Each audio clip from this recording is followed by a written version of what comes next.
नमस्कार. आज आपण आहोत साक्री रोड या ठिकाणी जो महिंद्रा हा जो एरिया या ठिकाणी आपण आहोत.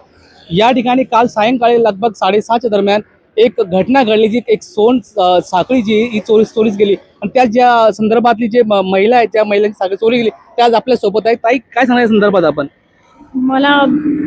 माझं नाव ज्योती रमेश धनगरे.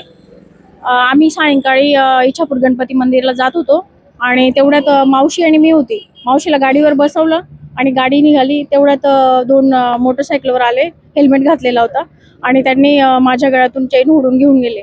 मी खूप आरडाओरडा वगैरे केला आणि आजूबाजूचे लोक जमा झाले, पण त्याच्या पाठीमागे पण गेले, पण तो सापडला नाही. खूप फास्ट होता.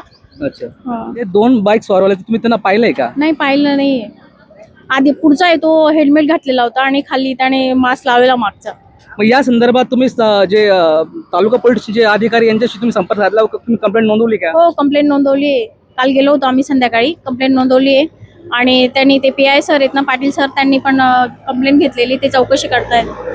नक्कीच आपण पाहू शकता की ज्या प्रकारे या महिलेने आता सांगितलं आपल्याला की थोड्या वेळापूर्वी या ठिकाणी तालुका पोलीस स्टेशनचे जे पोलीस निरीक्षक आहेत धनंजय पाटील हे या ठिकाणी आले होते आणि यांनी या घटनेसंदर्भात कसून चौकशी करताय. मात्र या घटनेमध्ये LCBने प्राचारण अत्यंत महत्त्वाची बाब होती, कारण की या अशा स्वरूपाचे धुळे शहरामध्ये खूप सारे गुन्हे घडत आहेत आणि महिलांना रस्त्यावर चालणे आता अवघड झालेले आहे.